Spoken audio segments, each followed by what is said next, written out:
As guerras da Coreia, 1950, 1953, e do Vietnã, 1963, 1973, são comumente analisados como fruto da disputa entre comunistas e capitalistas no interior da lógica da Guerra Fria.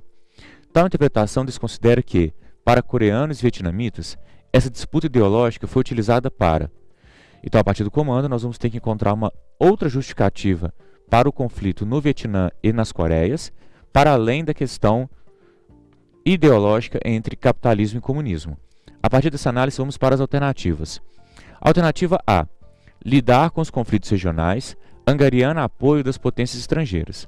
A alternativa A, ela é a correta.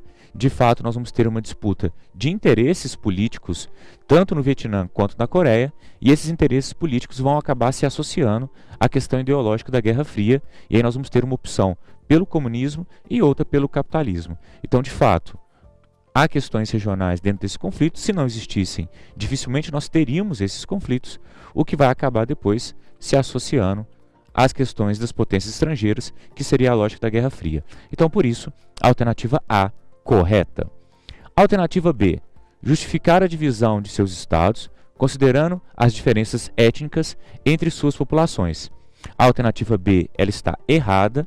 Não há essa diferença étnica entre as nações. Pelo contrário, nós vamos ter aí uma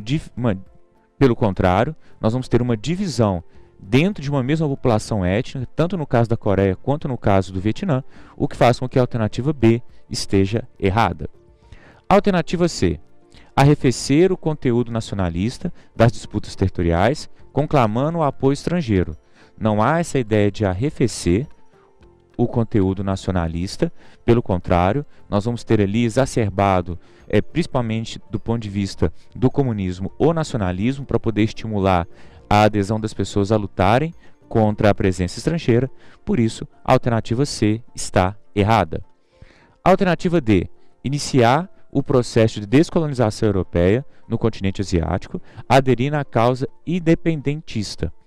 Nós não temos ali o início do processo de descolonização, no caso das Coreias, principalmente, né, entendendo que nós temos um interesse de parcela da sociedade coreana em implementar o socialismo naquele contexto. Então, nesse caso, nós não vamos ter esse início do processo de independência, tanto no caso da Coreia quanto no Vietnã, apesar de, sim, ter ali uma preocupação, no caso do Vietnã, da presença francesa como potência colonizadora, mas pensando o caso da Coreia, isso não vai ser correto, o que faz com que a alternativa D esteja errada. A alternativa E: equilibrar a pressão chinesa na região, reivindicando a autonomia política. A alternativa E também está errada. Não há essa ideia de equilibrar a pressão chinesa. Se fosse o caso, seria um conflito com a China. Então nós temos ali uma lógica bem dentro da bipolaridade da Guerra Fria.